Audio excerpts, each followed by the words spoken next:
Hey, this is Alex Franti, and I am here with you with a CD pickup video. Let's go through Alex Hoover's stack that he delivered to me when he came to visit.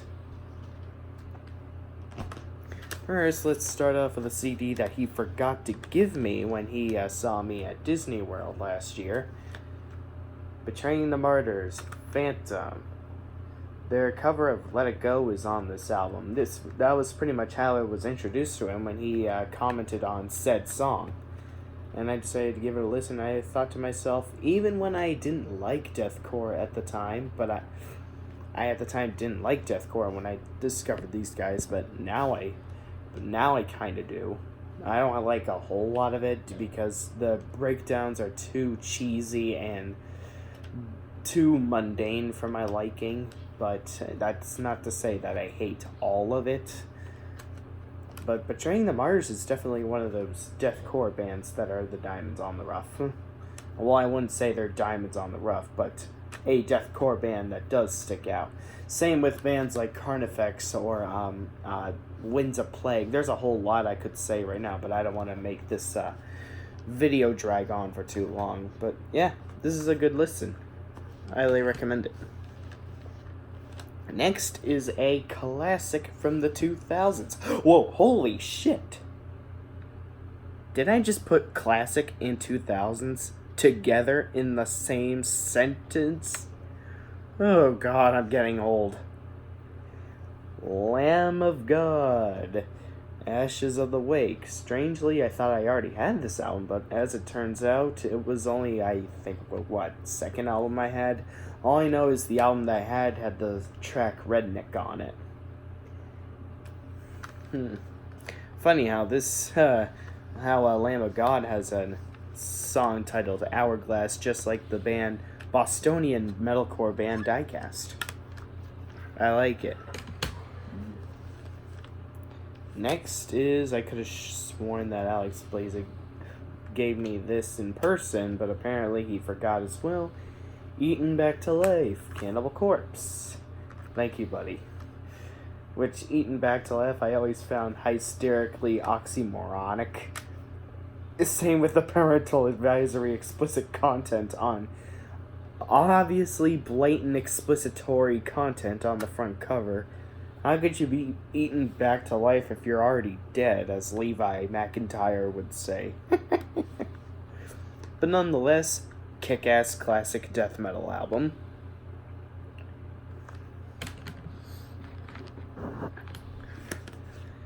Next, yes, Job for a Cowboy, Genesis.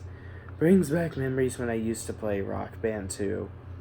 I know I'm retired from that said game, but it still gave me arguably some of the best soundtracks and best bands, best songs I've ever heard of in my entire life, and I can't thank it enough at all. If there's any video game franchise I have in this world to thank for introducing me to some of the best music I've ever heard of in my life, it's Rock Band and Guitar Hero. They did their job, introduced me, and solidified my passion for music, and then further escalating me into the real guitar, and I can't thank them enough. Next is Whitechapel, Mark of the Blade, from the Metal Blade Company itself. These guys are pretty kick-ass. Then next is Our Endless War. A lot of deep and meaningful lyrics to a lot of these tracks from what I hear. I think there was some tracks that they spoke out against the demoralizing and dysfunctions within the religious culture, but all I can remember is that it was on Our Endless War. For sure it was on Our Endless War that the denunciation of religion was contained within this album, which is what I love Whitechapel for. Next, we've got another Whitechapel album from 2012. I gotta reintroduce my ass to these guys, because looks like I missed a lot. Hoover, you really gave me a jackpot. Literally. My iTunes library is gonna, like, skyrocket through the damn roof.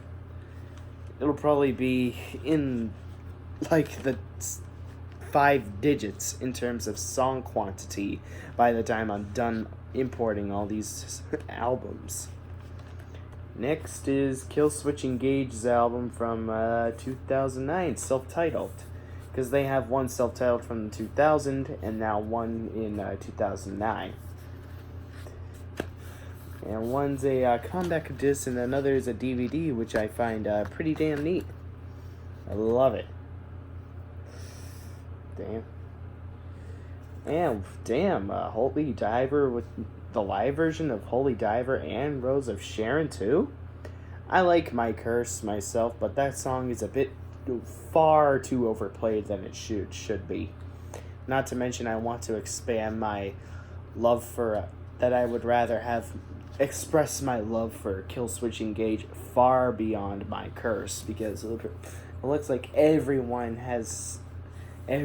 keeps pointing to My Curse whenever they think of the band Killswitch Engage, when there's way more to that badass band than just that song. And if I were to be honest, so far, I think it might be Killswitch Engage that is my favorite Bostonia band. Or is it All That Remains? Or is it Ice Nine Kills? I can't even make up my mind at this point. Next is another Whitechapel goodie, the Somatic Defilament. Sorry, I can't pronounce well at night at 3 a.m. no less. And then another Whitechapel goodie, though an album that introduced me to Whitechapel to begin with. This is Exile. I get a kick out of those drums like no tomorrow. Damn, those drums are insane. I really can't express enough. And then another Whitechapel goodie. Damn, there's a ton of great Whitechapel. I really need to introduce myself to these guys. They seem like pretty cool metalcore dudes. From 2010. I have heard plenty of other songs here and there. I just haven't heard a lot of the newer late 2010 stuff as of late. But this is my opportunity to do so. And the last couple of albums from the Alex Blazer package that he delivered to me.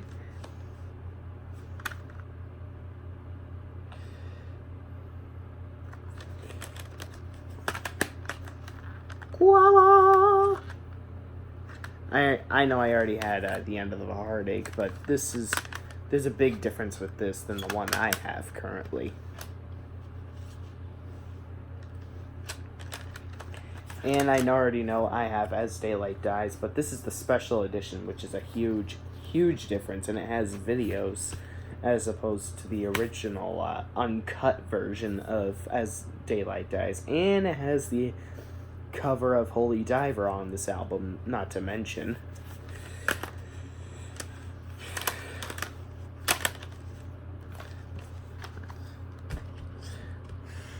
So yeah, it's the little differences that make the edited versions of albums so worthy to buy.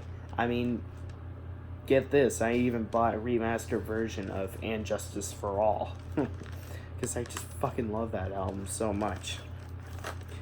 Alright, first from my bot pile. Etenganatos by Illivity. First time I heard of these prog metal bastards. I think they're like progressive death metal or something. Meaning they play progressive metal style, but sometimes have harsh vocals here and there. Sometimes they have a female vocalist in the background within these tracks playing.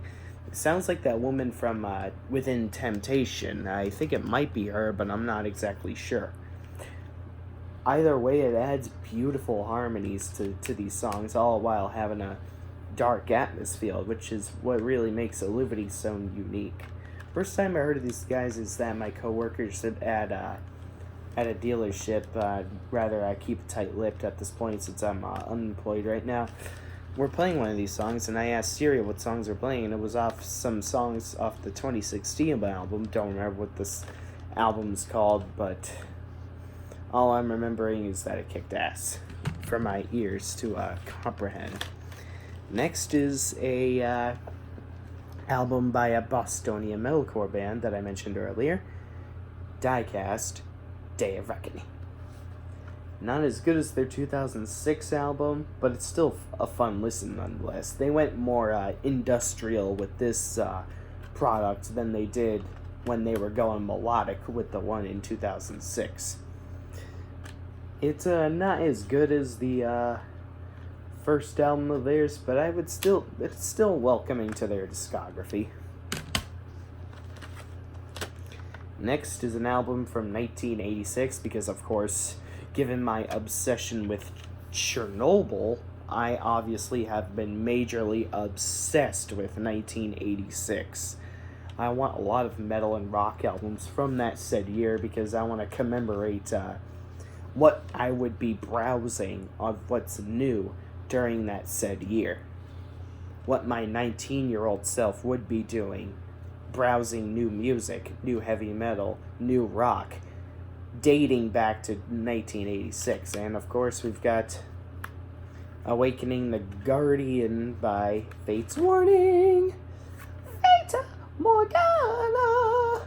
Thank you, Lane, for introducing me to that song. It still kicks ass to this day. Metal Blade Records. And then we've got an album that happened just a few days before the Chernobyl disaster. Ironically, this is called The Russian Roulette by Accept. The case is still in there. I was worried because the disc felt too light. Pretty kick-ass album, signed to Sony Music, huh?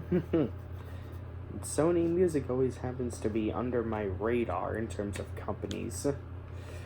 But this is still a fun album to listen to if you're into any heavy metal at all. Next is Avantasia, Moonglow.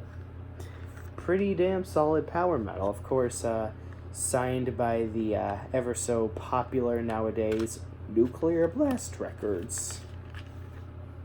Fun fact, the singer, the lead vocalist of Scorpions, had a feature on one of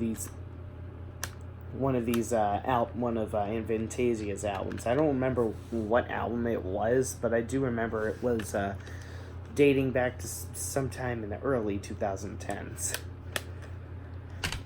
But nonetheless, this is a really, really serentious listen. I don't know if serentious is a word, but it's still a pretty glorious album to listen to if you're into power metal.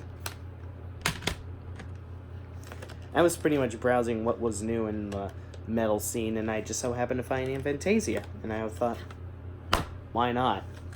And next is a neoclassical metal album from 1986, of course, with none other than Paul Gilbert. Racer X, Street Lethal. Of course, this entire album is pretty much a resemblance to Yngwie Malmsteen's unbelievable guitar shredding from Street Lethal all the way down to Rocket. It's a rock it, not the actual spaceship rocket. Sorry if I said it too fast.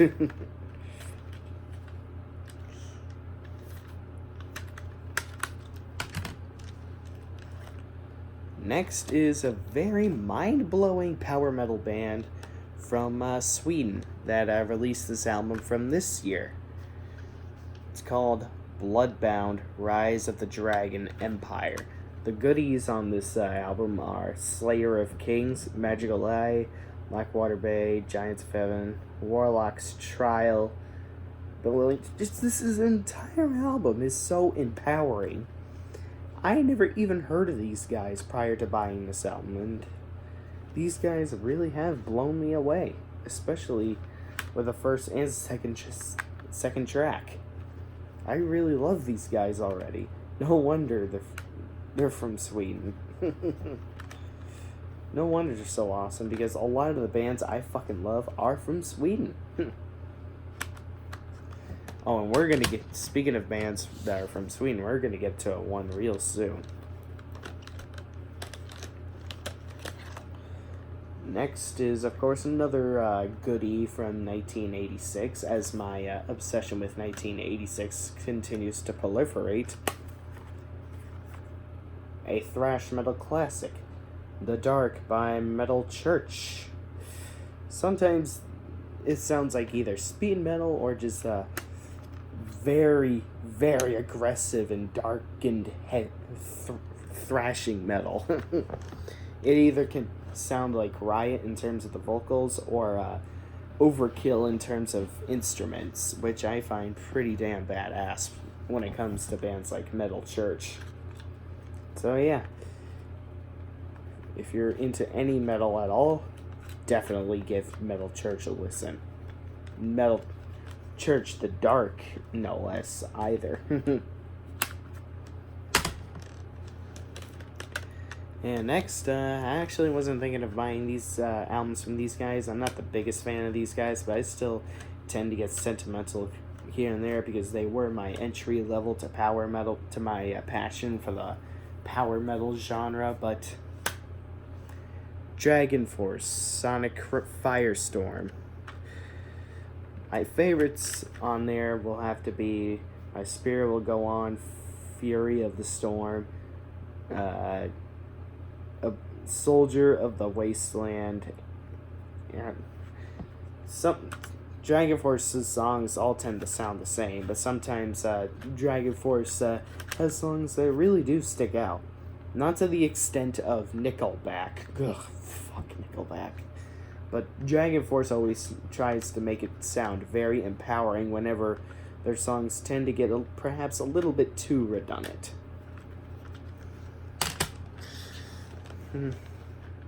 But I still enjoy listening to Dragon Force here and there. Don't get me wrong. I just want variety within their song structures every now and then.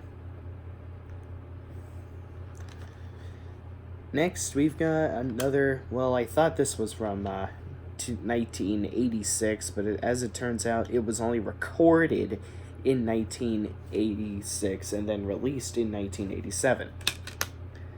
It's sometimes hard to tell within that if these guys are hard rock, glam, or outright traditional metal.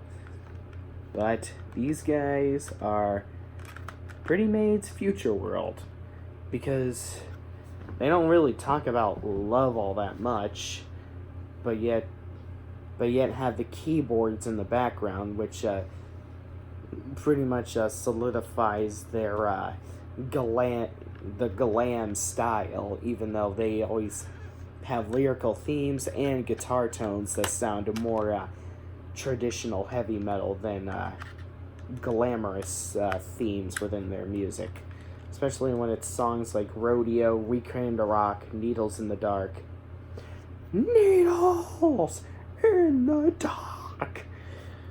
Eye of the Storm, Long Way to Go, of course.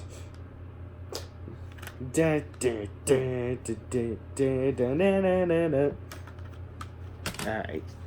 Next, we've got Timo Tolkki's Avalon. These guys have a lot of former members, a lot of notable power bands.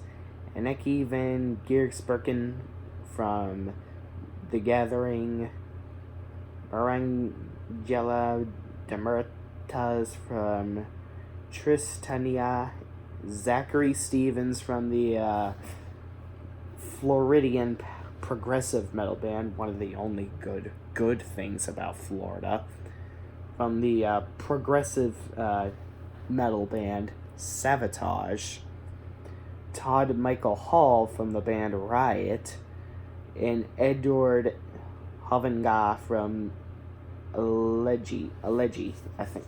For some reason, I read that as Ed Guy for a few moments, but thank goodness I caught myself. Just to shake things up for a little bit, I have not done any, and I mean no research on this band at all. I'm going to listen to this band with naked ears and give my honest take in the near future, probably. I don't really review albums on this channel, but maybe if I ever have the motivation or time within me to do it, I could probably do it. You see, I actually have 2 more albums to be delivered at my house. One's a power metal album and the other's a glam metal album. One's from 1992. The other, I don't remember what the power metal album's from, but it's around the 2000s. Or 21st century, for a lack of a better term. But I just kind of want to make room on my table because for now, because I don't want everything to be such a hassle with so much shit on my table. So I decided to make a video on these CDs and then import them and add them to my shelf so much stuff wouldn't be so claustrophobic for me. But anyways, on to the rest of my CDs. My parents and I have been watching a lot of 80s Cold War movies with the whole United States versus Soviet Union, yada yada yada, all that stuff. We've been watching a lot of classics like, Red Dawn, War Games, Top Gun. I pretty much gave away the answer now that I mentioned the said movie title, Top Gun. You know you love a movie so much you just have to buy its soundtrack. I already heard some of these bands on this album too. Let's see, I already heard of Danger Zone by Kenny Loggins from Grand Theft Auto 5, Classic Rock Station. The others I don't remember hearing too much about, but I'm glad to give my fresh take on this album, and I see it was released in 1986. Oh, fun fact, the My Little Pony episode, Wonderbolt Academy, Hawkins back to this movie alone. So many references, so many echoes, so many nods are to this movie alone. Lane, if you're watching this, I hope you're enthralled by that fact alone, because that whole episode was dedicated to this movie. And hey, go figure, it was released in none other than 1986, the year I've been highly fixated upon. May 1986, no less. right when the Chernobyl disaster continued to unfold. And last, I saved the best for last. Sabaton, Great War. I cannot take more. I keep on marching on. Great tour. Alright. You've done enough. The Future of Warfare, 7 Pillars of Wisdom, 82nd All the Way, Double Dogs, The Red Baron, Great War, A Ghost in the Trenches are pretty much the best songs on this album. A Ghost in the Trenches. If you thought their story of Simo Haina with a Finnish sniper within World War II wasn't enthralling or riveting enough about a tale of a sniper, you haven't given A Ghost in the Trenches a listen yet, which pretty much covers the story of Francis. Don't remember his last name, though. But yeah, the only small complaint I have within this is sometimes it's a little bit too short, as they tend to do the whole basic song structure. Intro, verse, chorus, solo, bridge, chorus, and then outro. Sometimes it's a little bit too much, but it's nothing too major to hinder my liking. I still love this album to death, don't get me wrong. It's just sometimes I kind of wish they were perhaps a little bit more unique, kind of like how Metallica was unique with their And Justice for All album by adding so many song structures within their tracks. But nonetheless, I still absolutely fucking love this album to no end. I haven't even been gotten sick of listening to the Red Baron single or Bismarck sequel, which, by the way, unfortunately, the song Bismarck is not on this album. Probably due to the fact that it's a World War II theme song as opposed to a World War I theme song, which is what this album revolves around. So yeah, hope you guys enjoyed this video. Give this a thumbs up, and don't forget to, you don't even have to subscribe or like this video. I'm just glad you enjoy my content, so space out.